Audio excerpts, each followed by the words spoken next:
Բարև ձեզ հարգելի հետևորդներ, մենք շարունակում ենք կարևորագույն թեմաների քննարկումները։ Երկար ժամանակ հնարավորություն չենք ունեցել զրուցելու քաղաքագետ պարոն Արտուր Խաչիկյանի հետ։ Շնորհակալ եմ, պարոն Խաչիկյան, ձեր վերլուծությունների պակասը զգում էինք եւ հիմա բավական այսպես իրադարձություններ տեղի ունեցան, որոնց շուրջ կուզեի զրուցել ձեզ հետ։ Ընդհանրապես ես հետևում եմ իրադարձությունների զարգացմանը եւ կար այսպիսի վերլուծություն, որ Հայաստանում 18+ կայքերի հաճախելիությունը նվազել է,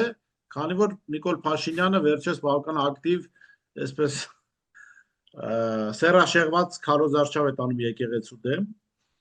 եւ դա հասավ նրան, որ պաստորեն կարգալուց արդեն քահանայի հրճակել են իրենց հոգեվոր առաջնորդ եւ փորձում են քանդել հայ առաքելական սուրբ եկեղեցին։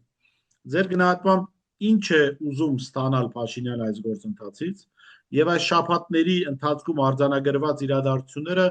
ինչ են հուշում ձեզ, որքանով է հաջողվել իրեն այս երկու կեղծ պատարակները եւ նրանց հանրության պակաս մասնակցությունը ինչ են հուշում, խնդրեմ։ Փորձեմ չմոռանամ ոչինչ, նախ Հայաստանը շարունակում է ել ավելի խորանալ մի վիճակի մեջ, որը միջազգային հարաբերություններում կոչվում է failed state, ձախողված պետություն։ Մենք առանց որևէ կասկած ձախողված պետություն ենք, որևէ նորմալ պետության մեջ 192 ՄԱԿ-ի անդամ պետություն կա, որևէ մեկի մեջ այսպիսի բաներ տեղի չի ունենում, պոռնոգրաֆիկ նկարներ երկրի ղեկավարը իր քարոզիչների հետ չի տարածում, մարդու անձնական կյանքի մեջ էլ մոնտաժված նկարներով չի մտնում, ինքը իր եկեղեցին, ինքը իր աղանդը չի հռչակում, ինքը իր ժողովրդի դեմ Եվրոպայում ձայն չի տալի, որ ղարաբաղցիները չվերադառնան, սուտ խաղաղության մասին չի խոսում եւ մեր գերիներին թողնում Բաքվում, որ մեկը ասեմ, որ մեկից եք ուզում սկսենք եկեղեցուց, պարզ է, որ նա տեսավ, որ եկեղեցին դիմադրում է Հայաստանի կազմալուծմանը եւ առաջադրանք է ստացել Ալիևից, ուղղակի կրկնում է Ալիևի ասածները, հարձակվեց մեր եկեղեցու վրա եւ նա գործում է իր ձևերով, նա ինչ գիտի, նա գիտի մարդկանց շանտաժ անել, ինչ որ նյութ գտնել, ինչ որ նկարներ մոնտաժել եւ հետո շանտաժ անել։ Նա անում է ինչ որ նա գիտի։ Երկրի ղեկավարը այդքան իր մոտ չի ստացվում, բայց շանտաժով զբաղվել եւ դեղին մամուլի հայկական ժամանակի լրագրողներն, այո, միայն նշեմ, որ ես տեղադրել եմ Telegram կանալումս, Ֆրանսիայում օրինակ այս գործողությունները համարում են քրեական հանցագործություն, իրենց կոդ պենալ ոնց է, դե որտեղ հանցագործությունների կետերով գրած է ամեն մեկի պատիժը, դա ոնց է կոչվում, քրեական օրենսգիր, այո, քրեական օրենսգիրքի 212 կետով սահմանված է 2 տարի ազատազրկում, այսպիսի բաներ անելու համար 60,000 եվրո։ Միացյալ Նահանգներում կա, Կալիֆոռնիայում, բոլոր նահանգներում կա, բայց Կալիֆոռնիայում օրինակ 347 կետը քրեական օրենսգրքի, որով սա էլի համարվում է հանցագործություն, մանավանդ երբ որ օգտագործում են թաքնված տեսախցիկներ եւ այլն, շանտաժի նպատակով, ասեմ, որ մեր շատ սիրելի Կամելա Հարիսը, որը չկարողացավ նախագահ դառնալ, երբ որ նա դատախազ էր Կալիֆոռնիայում, այս բանը անելու համար 18 տարի ժամկետով նստացրեց մի անձին, որ անունը Բոլտներ էր, որը կայք ուներ, իրանց հայկական ժամանակներ, էլի, այսինքն շանտաժ էր անում քաղաքացիներին եւ այսպիսի նկարներ էր կախում։ Նա ստացավ 18 տարի Կալիֆոռնիայում։ Եվ այս խումբը, որը խոսում է արևմուտքի մասին, անում է մի բան, որը արևմուտքում քրեական հանցագործություն է։ Նրանք իհարկե որևէ պատկերացում չունեն արևմուտքի մասին։ Այդ եկեղեցու պահով, հա, եւ փաստորեն աղանդ է հիմնում։ Ես խոսեցի դրա մասին, անցյալում Միացյալ Նահանգներում դա արեց Ջիմ Ջոնսը, որը ի վերջո 909 մարդ տարավ ինքնասպանության, հրաման տվեց, որ իր աղանդի անդամները ինքնասպան լինեն։ Դե կարելի է դա նաեւ անել մի ամբողջ ժողովրդի հետ, ինչպես տեսնում եք։ Ինչ վերաբերվում է այդ իրանց կեղծ խաղաղության թեզը, իրանց ամենամեծ ձեռքբերումն է, չէ՞, ամեն ինչ հանձնեցինք, ստացանք խաղաղություն։ Տեսակ, որ հիմա Ալիևը թաթը դրեց արդեն Սևանի վրա, ասեց, որ Սևանը գյոչա է, եւ ընդհանրապես Հայաստանի տարածքում բոլոր այդ գյուղերի եւ քաղաքների անունները փոխվել են հայերենի, դարել է Ռուսաստանը, սրանք ադրբեջանական են, Այսինքն տեսեք, հիմա արդեն Սևանի մասին է խոսքը գնում։ Անցյալում, երբ որ խոսվեց Ղարաբաղի մասին, նա հանձնվեց, երբ որ Ալիևը պահանջեց Թավուշի գյուղերը, մենք երկուսով ենք այնտեղ կարծեմ, էդ էլ հանձնվեց, երբ որ նա պահանջեց Միջանցքը, էդ էլ հանձնվեց, չնայած ուրիշ անունի տակ, մեզ խաբում են, որ Միջանցք չի, ամբողջ աշխարհը ասում է Միջանցք, ինքը ասում է Միջանցք չի։ Եվ հիմա էլ 4-րդը, արդեն նա Սևանի մասին է խոսում։ Այսինքն իմ կարծիքով գերմանական ավճարկան կհասկանար, թե Սևանի հետ հիմա ինչ անելու։ Բանխաչկան, տեսեք, մենք իհարկե լսում ենք Ալիևին իր հայտարարությունները, բայց նաև լսում ենք Նիկոլ Փաշինյանին ինձ մոտ անկեղծ տպավորություն է, որ Փաշինյանը ստանձնել է Ալիևի հայկական լսարանի առաջ փաստաբանությունը։ Ինչու, որովհետև դե ասել եմ, դեսպանատուն Ալիևի դեսպանատուն ասել եմ։ Այ ընդդիմադիրները խորհրդարանում Արցախի դրոշներ են դրել, ընդդիմադիրները։ Դրա համար Ալիևը խոսում է Գյոյչայի մասին, դրա համար Սևանի մասին նման ձևակերպումներ է օգտագործում։ Կներեք, իսկ Ալիևը երբ չի օգտագործել, իսկ Ալիևը երբ չի օգտագործել նման ձևակերպումներ։ Բայց ինձ ուրիշ հարց է դա օգտագործել, հետո մենք Արարատը մեր այդ կնիկներին հանեցինք, չէ՞ կնիկներից, նա հասավ իր երազանքին։ Այդ գոնե այդ կնիկ, մենք իհարկե չենք հրաժարվի Արարատից, նա գնալու է, նա չի մնալու, եւ մեր ժողովուրդը չի մոռանա Արարատը։ Մենք իրանց կհիշենք, որպես ամենախայտառակ դավաճանների խումբը մեր պատմության մեջ։ Բայց նա Արարատը հանեց, չէ՞ կնիկներից։ Բա ինչու Ալիևը չի կանգնում։ Նա ասում է խաղաղություն։ Սա խաղաղության նշան է, երբ որ նա ասում է ամբողջ Հայաստանը Արևմտյան Ադրբեջան է։ Իր մինի մեջլիսում Արևմտյան Ադրբեջանի համայնքի ղեկավարներ կան։ Նրանք արդեն արտասահմանում հանդիպումներ ունեն, Բրյուսելում հանդիպումներ ունեն։ Սա է խաղաղությունը, եթե նա խաղաղություններն այսպեսի բան կասի։ Եթե Ալիևը վաղը մտնի Սևան, իմիջիայլոց պետք է գնանք մի հատ Վարդենիսի ժողովրդի հետ խոսանք, Շորժայի այնտեղ տարբեր քաղաքներ կան։ Խոսանք, ասենք Ժորժ ջան, տեսեք, Ղարաբաղը խնդրեց, ստացավ, բանը Թավուշը խնդրեց, ստացավ, Զանգեզուրը խնդրեց, ստացավ։ Հիմա Սևանն է ուզում։ Դուք ոնց եք կարծում, ձեր հետ ինչ է լինելու։ Մի հատ հարց է։ Ալեն Սիմոնյանն ասում է։ Ես չեմ ուզում այդ մարդու անունը ասել։ Ներողություն։ Սա այդ մարդը ասում է ինչ։ Ալեն Սիմոնյան ասելով ես նկատի չունեմ այն կիսամերկ տեսահոլովակներում նկարվող տղային միայն։ Այդ տղան վաղուց արդեն Հայաստանի խորհրդարանի ղեկավարն է։ Ասում է, սա Ադրբեջանը Ալիևը խոսում է ներքին լսարանի համար։ Մի անհանգստացեք, ժողովուրդ։ Երբ որ Ղարաբաղը ուզում էր, ներքին լսարանի համար էր։ Էդ էլ էր, չէ՞ ներքին հրասվանի։ Երբ որ Կիրանցը ուզում էր, դա էլ էր ներքինի համար, երբ որ Զանգեզուրի միջանցքն էր ուզում, դա էլ էր ներքին աուդիտորիայի համար։ Երևի դրա համար էր։ Ես իր կիսամերկ ֆոտոները ոչ մի գործ չունեմ, չեմ ուզում տեսնեմ, եւ ես այդ սովորությունը չունեմ մտնեմ ուրիշի անդրավարտիկի մեջ։ Ոչ էլ ուզում եմ դա տեսնեմ, խնդրում եմ։ Դրանք հրապարակային։ Ես չեմ ուզում դրանով զբաղվեմ։ Ուղղակի տնակ թող հասկանան, որ եթե դուք այսպիսի ցեխ եք լցնում մարդկանց վրա, մի օր այդ ցեխը ձեր գլխին է գալ։ Այո։ Այսինքն եթե մենք սկսենք ձեզ հետապնդել, նկարել, դուք ամեն անգամ ձեր սիրու հետ կամ ձեր ընկերոջ հետ ինչով եք զբաղվում կամ երբ որ բան եք ցայվում եք, ինչ տեսք ունեք կամ եթե գնում եք ձեռները լվանալ, բանում զուգարանում վերևը տեսախցիկ եք, բան, այդ շատ հետաքրքիր ճանապարհ է։ Ես չեմ ուզում դրանով զբաղվել։ Ուղղակի իմացեք, որ սա հանցագործություն է համարվում արևմուտքում այսպեսի բան անելը, եւ երբ որ դա անում է երկրի ղեկավարի կողքը կանգնած քարոզիչների թիմը, դուք ամբողջ աշխարհին ասում եք, որ մենք ձախողված պետություն ենք։ Մենք մի հասարակություն ենք, որը ինքը իրան չի հարգում։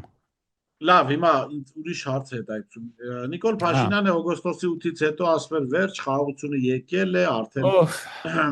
չաշկալոշկա ենք անում Ալիևի հետ, չնայած իրանք վաղուց էին անում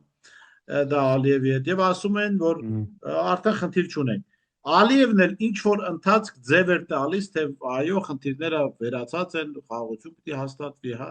Ինչու հիմա Ալիևը հիշեց Սևանի մասին, որովհետև այն ժամանակ օգոստոսի 8-ին էլ Արցախի դրոշները կային ընդդիմադիրների սեղանին դրված։ Ինչու հիմա խոսեց սրա մասին Ալիևը։ Ալիևը ունի պահանջների երկար ցուցակ,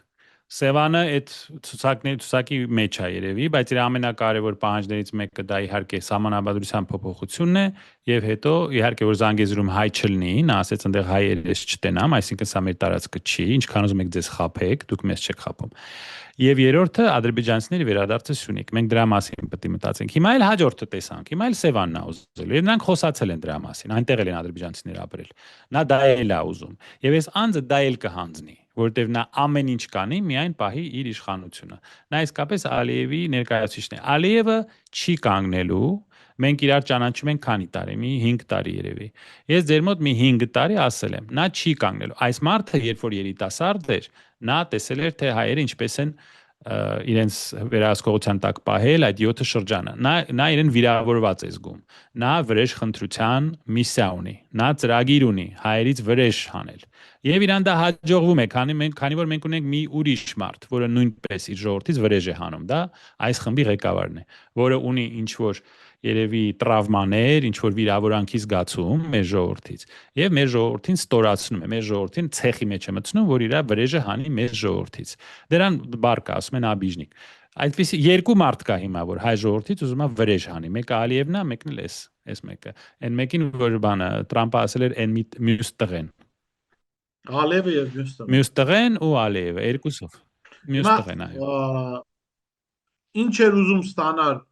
եկեղեցուց մոտավոր հասկացանք, ինչքանով ստացավ այս երկու կեղծ պատարակները դրանց հանրության չմասնակցությունը, ինչի վկայությունն է բաղկացի։ Վկայություն է, որ ինչ որ գիծ կա, որը մեր հասարակությունը չի անցնի։ Մեր ժողովուրդը ինչ որ բան կա, որ չի գնա դրան։ Այո, բոլորը հասկանում են, թե սա ինչ սրբապղծություն է, որ սա փաստորեն քաղաքական հավաք է եկեղեցում, ինչ որ ցույց է եկեղեցում, սա աղանդ է, եւ մեր ժողովուրդը դրան չմասնակցեց։ Շատ լավ է, որ գոնե դա չարվեց։ Մնում է մենակ հիմա մեր ժողովուրդը մասնակցի ընտրություններին, որ այս խումբը չմնա իշխանության, որովհետև Հայաստան չի լինելու։ Եվ ես հարյուրավոր մարդիկ գիտեմ, որոնք Հայաստանից գնալու են, եթե այս անձը ընտրվի։ Հայաստան չի լինելու։ Ալիևը Սևանի մասին է խոսում, նա արդեն խոսացել է Դիլիջանի շրջանի մասին, նա արդեն խոսացել է Էջմիածնի մասին։ Նա ախորժակը գնալով աճելու է, ասում են ախորժակը ուտելու ժամանակ է աճում։ Եվ մենք իր ախորժակը գիտենք։ Թող մեր ժողովուրդը որոշի։ Ուզում է Հայաստան ունենա թե չէ։ Հիմա պարոն Խաչիկյան, մենք տեսանք, որ Տրամպը հոբելյանական 8-րդ խաղաղությունը հաստատեց Գազայի եւ Իսրայելի միջև, առանց Գազայի հաստատության, այո։ Իհարկե մենք կարող ենք ժպտալ, բայց Իսրայելը շարունակում է պարբերաբար հարվածներ հասցնել Գազային, այսինքն ցեղասպանությունը պաղեստինցի արաբների նկատմամբ շարունակվում է։ Այո։ Ինչպես հավատալ, որ այս խաղաղությունը, որը Փաշինյանն է ասում խաղաղություն, երկարաժամկետ է եւ ոչ հրադադար, պարզապես հնարավորություն Նիկոլ Փաշինյանի համար մոլորեցնելու հայ ժողովրդի որ խաղաղությունը վերընտրվել է կազմակերպելու, կեղծելու, չգիտեմ, տարբեր ճանապարհներով եւ արդեն նոր մանդատով Ալիևի պահանջները կատարելու մասին է։ Հենց տենց էլ լինելու է, եւ մենք ձեր մոտ երկար ժամանակ դա ասել ենք, որ խաղաղությունը թղթով չի լինում։ Ձեր մոտ ենք, չէ՞ ասել, երկար ժամանակ շատ անգամ ասել ենք։ Նայեք, Գազայում դա չտևեց 9 օր։ 9 օր հետո Իսրայելը նորից սկսեց ռմբակոծել Գազան։ Այսպիսի խաղաղություններ ճակերտների մեջ եղել են ամեն տարի, ամեն 2 տարի, արդեն 40-50 տարի, ամեն 2 տարի, 3 տարի էլի խաղաղություն են կնքում, էլի խախտվում է։ Խաղաղությունը թղթով չի լինում։ Իսկ մեր այս դեպքում Գազայի դեպքում Տրամպը գոնե երաշխավորում էր խաղաղությունը։ Իսկ մեր դեպքում նա չի երաշխավոր չի, նա միայն վկա է։ Ուղղակի գրած է, որ ես հստեղ եմ, ես ներկա եմ, երբ որ նրանք ստորագրեցին։ Այսինքն Ամերիկան պարզ ասում է, ես որևէ պարտավորություններ չունեմ ձեր նկատմամբ։ Դուք եթե կռիվ սկսվի, դուք գնացեք ձեր գլխի ճարը տեսեք։ Նապոլիտանոն էր, չէ՞ ասել, թե Պոմպեոն չէ՞ առաջի ադմինիստրացիայի ժամանակ մենք հույս ունենք, որ հայերը իրանց կպաշտպանեն։ Այսինքն գնացեք ձեր գլխի ճարը տեսեք։ Նույն բանը կասվի հիմա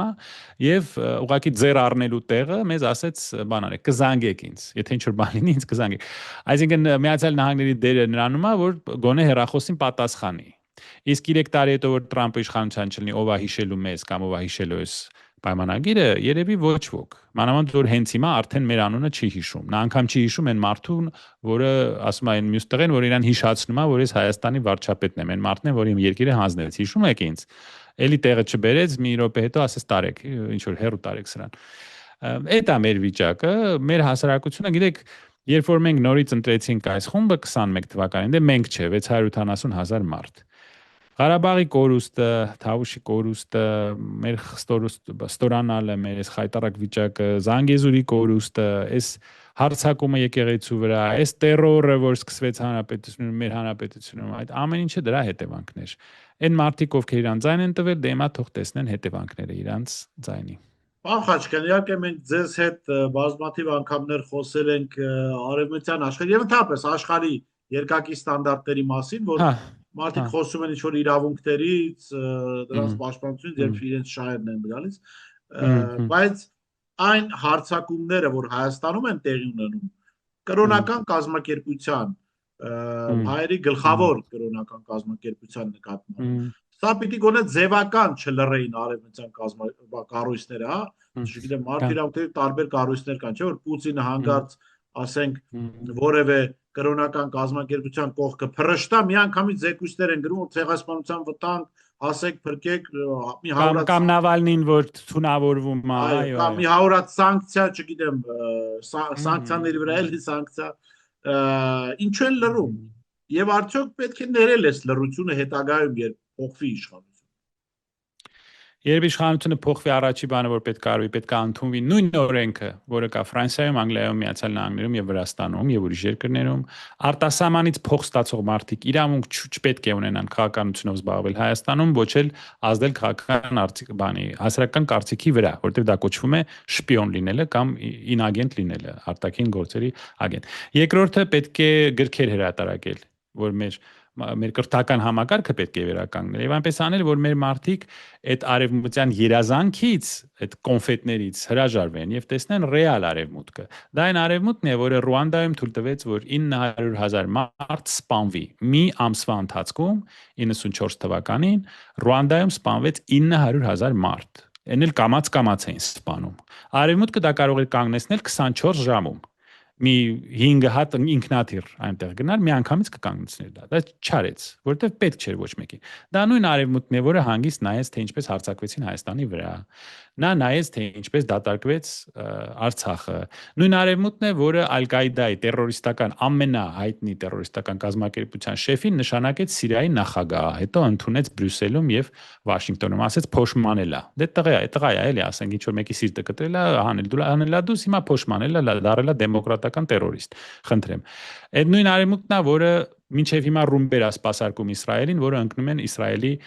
Պաղեստինցի երեխաների եւ մայրերի գլխին 900 կիլոգրամանոց ռումբեր։ Այդ նույն արևմուտքն է, որը երբեք թույլ չէր տա ոչ Ֆրանսիայում, ոչ Լոնդոնում, ոչ Փարիզում, ոչ Վաշինգտոնում, որ ինչ որ մեկը ձերբակալեր կրոնական գործչի կամ ինքը իր եկեղեցին սկսեր Հենրի 8-րդի պես կամ որ փաստաբանին գցեին դատարանի շենքի դեմ։ Ես 15 տարի աշխատել եմ Միացյալ Նահանգներում, դատարանի աշխատող եմ եղել լեզվաբան եւ թարգմանիչ։ Դա կարելի է անգամ կինոյում, եթե դուք այսպեսի բան նկարեք, ձեզ չեն հավատա ամերիկացիները, որ այսպեսի բան հնարավոր է։ Այդ մեր 5 երեսանի պարոն Մակրոնը, որը ունի 11% ռեյտինգ հիմա Ֆրանսիայում, որին բոլորը ատում են եւ ուղղակի որևէ հարգանք չունեն եւ ճիշտ են անում։ Այդ նույն մարդը, որը հանձնեց Ղարաբաղը բան կողքը նստած, այս այն տղայի կողքը նստած։ Այդ նույն մարդը հիմա նստած այնտեղ իրան ճառ են ասում, որ Հայաստանում մենք պայքարում ենք դեմոկրատիայի համար, դրա համար ենք սենց մեզ պահում։ Եթե Ֆրանսիայում ինքը հրաման տար իր ընդդիմության ղեկավարին նստացնել նրա համար, որ մարդը ասում է մենք աջակցում ենք մեր եկեղեցուն։ Քանի րոպե հետո Փարիզը եւ Ֆրանսիան կկանգնեին։ Ես կարամ ասեմ, ես Ֆրանսիայում շատ եմ ապրել։ Այդ մարդիկ մերպես չեն։ Նրանք 5 րոպե հետո դուրս կգային, ամբողջ երկիրը կկանգներ։ Ոչ գնաց կգնար, ոչ ինքնաթիռ, ոչ ավտոբուս, մետրո, ամեն ինչ կփակվեր, մինչև Մակրոնը հրաժարական տար։ Այսինքն մեզ վերաբերվում են որպես երրորդ կարգի ինչ որ աբորիգեն ժողովուրդ, որին կարելի է սենց վերաբերվել, իսկ իրենց երկրներում լրիվ ուրիշ ստանդարտներ են։ Ես Աֆրիկայում էլ ընկերներ ունեմ, նրանք պատմում են, որ նույն բանը Ֆրանսիան անում է Աֆրիկայում։ Ինչ որ բռնապետ են բերում իշխանության, որը իրենց էժան գնով սկսում է վաճառել նավթ, գազ, դիամանտ, ինչ որ տենց ռեսուրսներ եւ դեմոկրատիայի մասին խոսելով ինչ որ բռնապետ պահում են իշխանության, որը իրենց այդ գաղութն է փաստորեն դառնում։ Մեզ էլ են ուզում գաղութ դարձնել։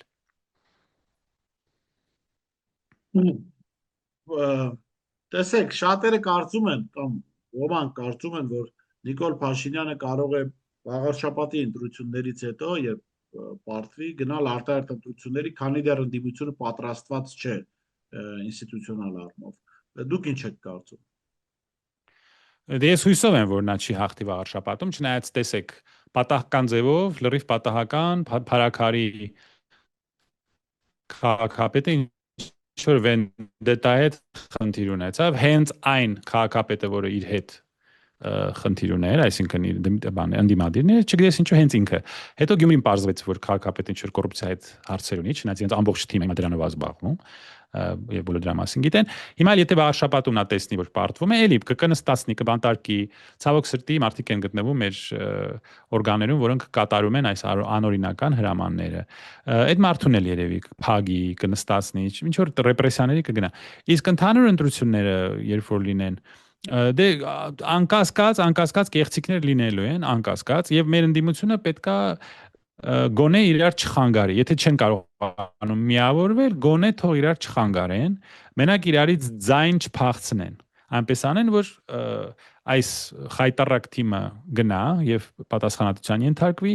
իսկ ընդդիմությունը ըստ ստացած ձայների իրենց մեջ թող բաժանեն այդ մինիստրների այդ անդեր աթոռները, թող բաժանեն իրանց մեջ, ոնց որ արվում է Իտալիայում, ոնց որ ասում եմ Ֆրանսիայում, ոնց որ արվում է անգամ Միացյալ Նահանգներում, արվում է Անգլիայում, այդ Վեստմինստերի համակարգի երկրներում նույնպես դա մեկ-մեկ լինում է, Իսպանիայում այդպես արվում։ Այսինքն գոնե, ես արդեն չեմ ասում միավորվեք, որովհետև դա չի լինի։ Գոնե իրար հետ մի կռվեք, մինչև դուք չհաղթեք։ Հաղթեք, հետո ինչքան ուզում եք կռվեք, ձեր մեջ այդ աթոռները բաժանեք, ինչ ուզում եք արեք, մենակ հաղթեք։ Որքան մեծ է հաղթելու հավանականությունը։ Չգիտեմ, ես դա չգիտեմ, ես մենամ գիտեմ, որ իր ռեյտինգները ցածր են, վերջերս լսել եմ 17%, թե 20% բավականին ցածր են, բայց ընդդիմությունն էլ անելու աշխատանք ունի անելու, նա հենց որ տեսնի, որ ինչ որ մարդու ռեյտինգները բարձրանում են, իրան նստացնելու է, միանգամից նստացնելու է։ Այսինքն պետք է պատրաստվել, որ այս տերորը շարունակվելու է, պետք է ամեն ինչ անել։ Նա իհարկե կեղծիքներ անելու է, էլի բանով ավտոբուսով մարդ բերելու, ցուցակով մարդ բերելու, էլի երևի ճնշում գործադրելու պետական օրգաններում աշխատողներին, ստիպելու է, որ իր օգտին ձայն տալ քվեարկեն, բայց պետք է մեր ժողովուրդը նենց այնպիսի թվերով դուրս գա, որ նա չկարողանա անգամ կեղծիքներով սա հաղթել։ Նա որ հաղթի, Հայաստան, ես կարծում եմ, որ Հայաստան չի լինելու մի քանի տարի հետո, ես անձամբ այլևս որևէ իմաստ չեմ տեսնում Հայաստանում ապրել։ Ախաչքան, տեսեք, վերջին հարցը եկեղեցու դեմ այս հարձակումների ֆոնին Ռուսաստան Դաշնության նախագահ Վլադիմիր Պուտինը Նևսկ ու շքանշանով է պարգևատրում Եզրաս Սրբազանին, Մոսկվայի եւ Նոր Նախիջևանի թեմի առաջնորդին։ Սա ինչ որ ուղերձ ունի իր մեջ, թե ոչ։ Գուցե, դե ես իհարկե չեմ կարող Ռուսաստանի տեղը խոսել։ Ռուսաստանը մեծ խնդիրներ ունի Ուկրաինայում։ Մենք կանգնած ենք միջուկային պատերազմի եզրին, տեսեք, ամերիկան թոմահոկներ է ուզում տալ ուկրաինացիներին, որոնք միջուկային զենք կարող են տանել իրենց կրել։ Սա շատ վտանգավոր է, Ռուսաստան լրիվ ուրիշ խնդիրներ ունի։ Դե իհարկե լավ է, որ Ռուսաստանը, ասենք, ինչ որ ձևով պարգևատրվում է մեր եկեղեցու ղեկավարին, այն ժամանակ, երբ որ մեր հանրապետությունում այսպիսի այլանդակություններ են կատարվում եկեղեցու նկատմամբ։ Իմ կարծիքով ճիշտ կլինի, որ Ռուսաստանը նախ տեսնի, թե ինչպես գուցե որոշ սխալներ, որոնք կատարվեցին անցյալում, բերեցին Ղարաբաղի կորուստին, եւ Ղարաբաղի հայաթափումից հետո տեսեք, թե ինչպես փոխվեց Ադրբեջանի խոսալու ձևը ռուսների հետ։ Նրանք դա տեսնում են, անշուշտ տեսնում են։ Ղարաբաղը կորցրեցին, մենք էլ դե մերն է մեղքը, սկսենք մեզնից, երբ որ մենք ասում ենք Ղարաբաղը մեզ պետք չի, կապել են մեր վզին, բեռա մեր վրա, ղարաբաղցիները բոլորը կոռումպացված են, Ղարաբաղյան կլանը պետք է ազատվենք, որ լավ ապրենք, որ քեֆ անենք, հորս արև քեֆ անենք եւ այլն։ Երբ որ մենք դες բաներ ենք ասում, ռուսները ժպտում են, էլի, այսինքն մենք ենք հանձնել, դուք ասում եք դա դες պետք չէ, ու դա մեր մեղքն է։ Չես կարող իրանց մեղադես։ Բայց այնուամենայնիվ պետք է ինչ-որ փոխվի Ռուսաստանի քաղաքականությունը մեր շրջանում։ Ես որևէ հրաշք երբեք ասել եմ, որ ոչ ոք չսպասի, որ ինչ-որ մենք պետք է կույր ձևով հավատանք, որ վաղը ինչ-որ փրկություն կգա Մոսկվայից, չէ, այդպիսի բան չի լինի։ Մենք պետք է ուղղակի խելացի լինենք եւ Ռուսաստանի հետ ճիշտ ձևով կառուցենք մեր հարաբերությունները։ Ես միշտ կողմ եմ եղել, որ Ռուսաստանի հետ լինեն ստրատեգիկ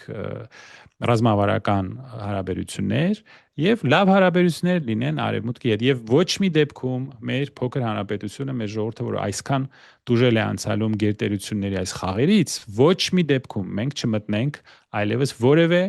խաղերի մեջ, որտեղ 19-րդ դարում արևմտահայությունը ոչնչացվեց հենց այն պատճառով, որ մենք մտանք Բրիտանիայի եւ Ռուսաստանի այդ բախման մեջ, չունենալով որևէ քարտեր, չունենալով որևէ ուժեր, մեզ զոհ տվեցին։ Հիմա էլի են ուզում զոհ։ Դա Ղարաբաղը երկրորդ անգամ ձեր աչքեր աչ։ Առաջինը Արևմտյան Հայաստանն էր, երբ որ Բրիտանիան, Ռուսաստանը վոլեյբոլ էին խաղում, բայց ռուսներին ստիպեցին նրանք հետ քաշվեն եւ հետո մորթեցին արևմտահայերին, դրանից հետո Կիլիկայում ֆրանսիացիները հույսեր տվեցին մեզ եւ հետ քաշվեցին, մենք էլի մորթվեցինք 18-ից 20 թվականը բրիտանացիները էլի արևելյան Հայաստանում որոշ կառավարությանը Հայաստանի հույսեր տվեցին, էլի մեզ զոհ տվեցին, հիմա էլ Ղարաբաղի 4 անգամ։ Գիտեք, 4 անգամից հետո եթե մենք էլի չենք հասկանում հաջորդը ինչ ալնելու, ես էլ ասելու բան չունեմ։ Իմ կարծիքով ասել եմ, իմ թութակը կհասկանար 4 անգամ եթե իր 4-ը ճուտիկին տանեն սպանեն, 5-րդին չէր տա։ Նա արդեն կհասկանար, թութակը կհասկանար։ Տեսնենք մենք կհասկանանք թե չէ։